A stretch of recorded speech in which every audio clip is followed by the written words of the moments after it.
Ganun po bang basis yung frustration ko? Hindi ko po nilalahat. Wala akong sinabing the entire media ay bayaran. Wala po akong sinabing ganun. Maybe I had some frustrations with PRs. Ang mga PRs kasi silang gumagawa niya. They spin all this. They control some narratives. For Senator Marcoleta, sir, with all due respect, the media felt you made a sweeping accusation against the media na sabihin niyo po na bayaran ang mga media. Can you just clarify the statement and kung ano po yung ebidensya ninyo para sabihin na bayaran ng media? Pwede niyo bang i-play yung statement ko if I said that exact sentence? Baka hindi ganun ang pagkakasabi ko.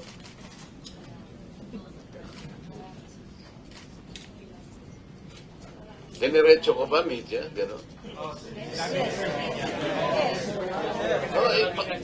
Gusto ko lang marinig muna para ang dami niyo. Parinig ko na. Ha? Na?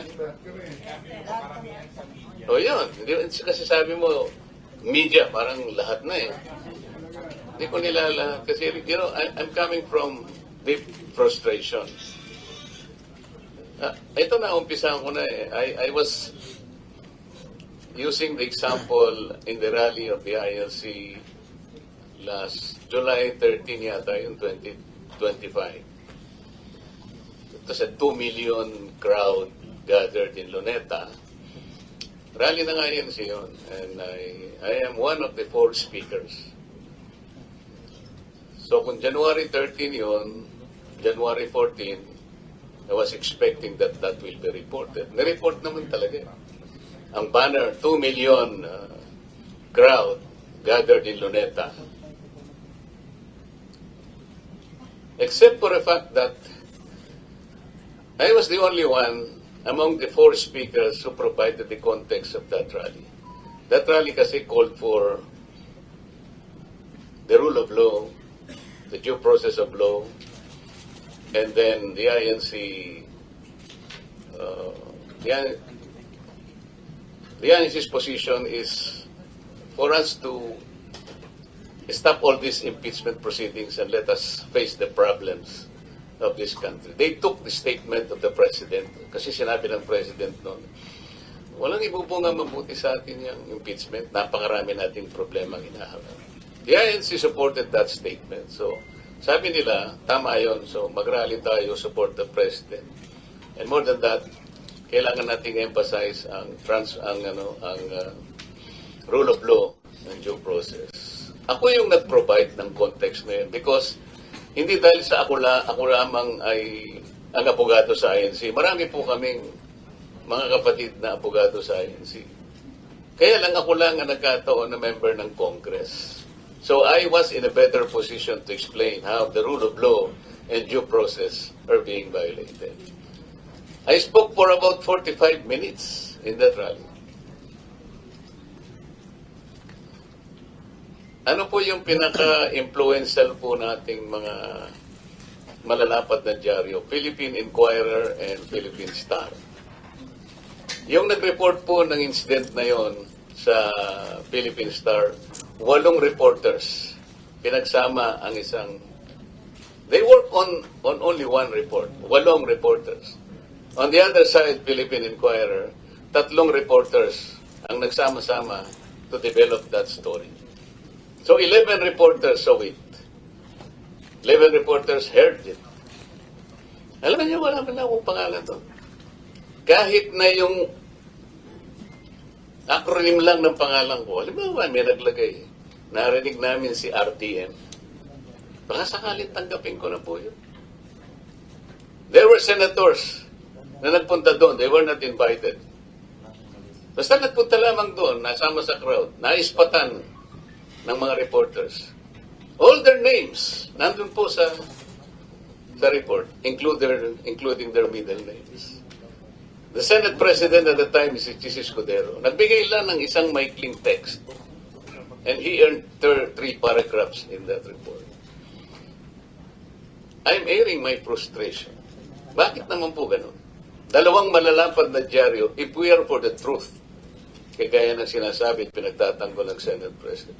How come 11 reporters did not see me and did not hear me as though I did not exist on that day. I spoke for 45 minutes. What do you say? Meron po bang basis yung frustration ko? Hindi ko po nilalahat. Wala akong sinabing the entire media ay bayaran. Wala po akong sinabing ganun.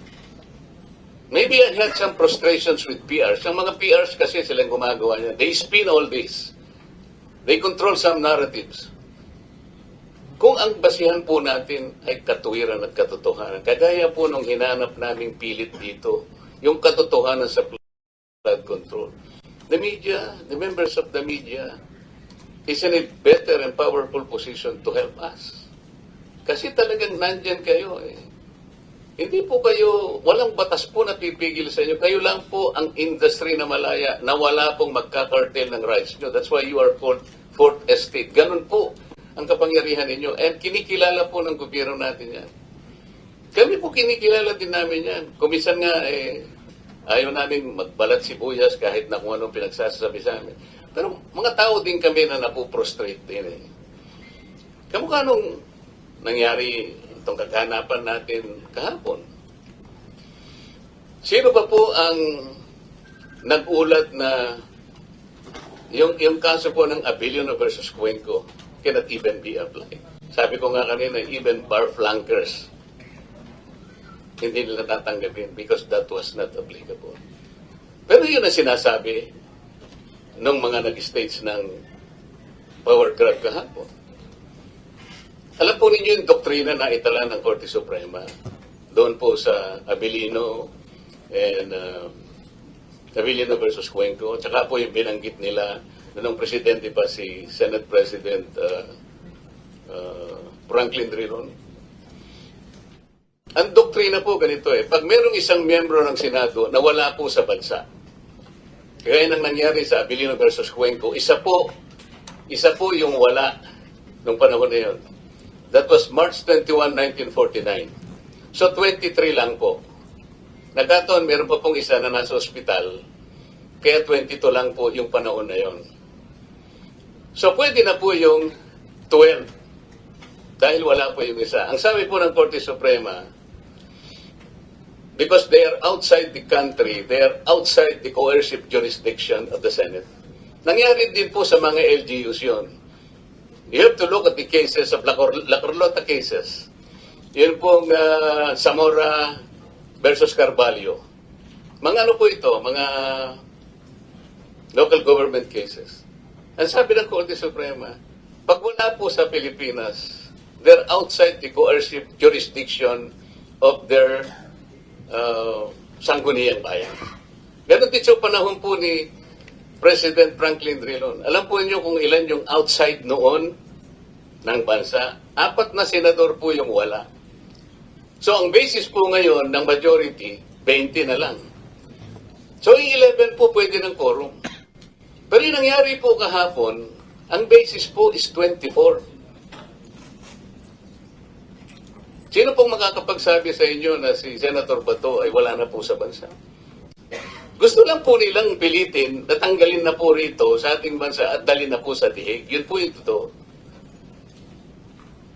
Si Senator Jinggoy naman po, nandito pa rin po. Nakadetain sa ating kulungan, sa ating bansa. 24 pa rin po. Pinipilit po nila na i-apply po yung mga bagay na hindi pwedeng i-apply.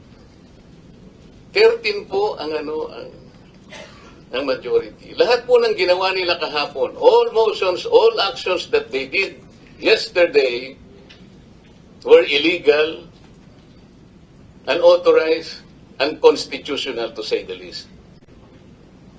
Ba't po nagmamadali silang gano'n? Ayaw po nilang matuloy ang pagdinig sa araw na ito. Kaya po kinuha nila kagad yung Blue Ribbon.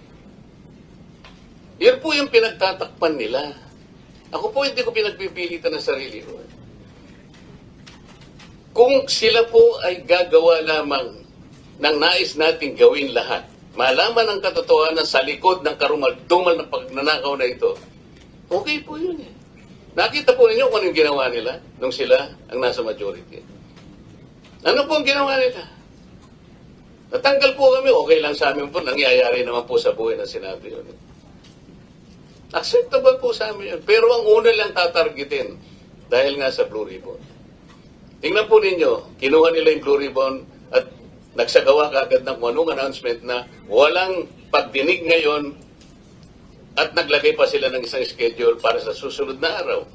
So naguluhan nga po yung mga inimbita namin, talagang gusto nilang gawin. Lahat manggulo, gagawin lahat para sa ganun mapagtakpan nila yung direksyon na tinutungo natin para malaman natin ang katotohanan. Yun po sana ang gusto kong ipakiusap sa inyong lahat kung talaga pong minamahal natin ang ating bansa.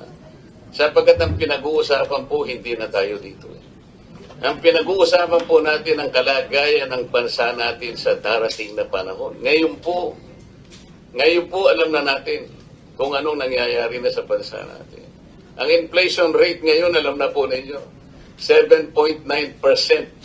Magbilang na po kayo ng mga ilang araw na lang, magiging double digit ito. Alam naman po ninyo kung ano magiging epekto nito. Outstanding debt natin, 18 point something trillion pesos.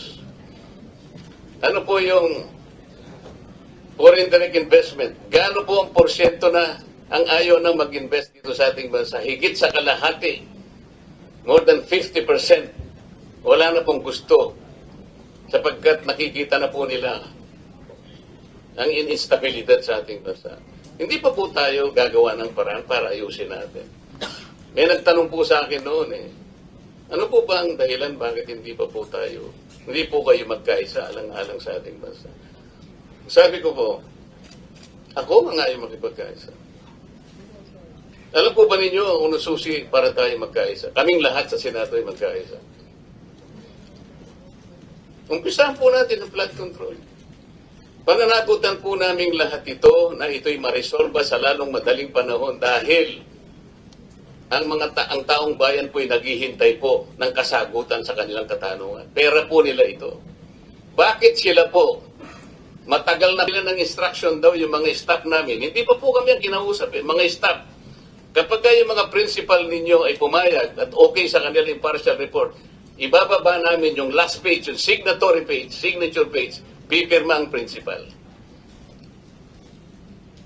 Paano ko papalitan nila yung bang bahagi ng report na yun? Alam pa ba namin? About 400 pages more. Kasi nakalagay lang po, watermark, nakalagay. Paano kung palitan po yung mga pahina doon? Ilang importanteng mga bahagi doon. Ano pa po ang alam namin to? Tama po ba yung ginagawang ganun? Kaya po kami ayaw pumirma. Ewan ko po yung may pumirma. Pero ako sabi ko, unang-una hindi kompleto. Paano ako pipirma sa isang report na hindi kompleto? Pangalawa, wala man lang, kahit na po pasintabi lang na may pumirma kung kanino galing ito. Wala po Link lang po Link. Kami po ang magpiprint, makikita nyo may watermark. Pwede nilang i-deny yun. Hindi naman yan ang binigay namin sa'yo. Pero nakapirma na kami. Ibababa sa opisina namin yung signature page, doon kami pipirma. Sapagkat alam na namin, nabasa na namin. Paano kung papalitan nila yung ilang bahagi o yung buong kabuuan ng bahagi na yun? Maliban lang sa pagiging parcel. Bakit po ninyo ibibigay na kondisyon yun para magpatuloy ang pagdinig? Napakarami ko pong pangalang ibinigay sa kanya. Tawagin mo si ganito, tsaka si ganito para makompleto natin ito. Alam mo yung ginawa niya? Ako pa po ang binugbog niya. Kung ano-ano pinagsasabi sa akin. So pasensya na po kung ako'y nakapagsalita ng gano'n. I did not mean it. Ito po ay dahil sa frustration ko sa nangyari at sa nangyayari pong nakikita ko. Ang gusto ko po, makatulong kayong lahat para yung katotohanan. Ang katotohanan lang po importante rito. Wala na pong iba. Kapag ang pag-uusapan po natin hindi na katotohanan, hindi na po ako sasali doon. Maraming salamat po.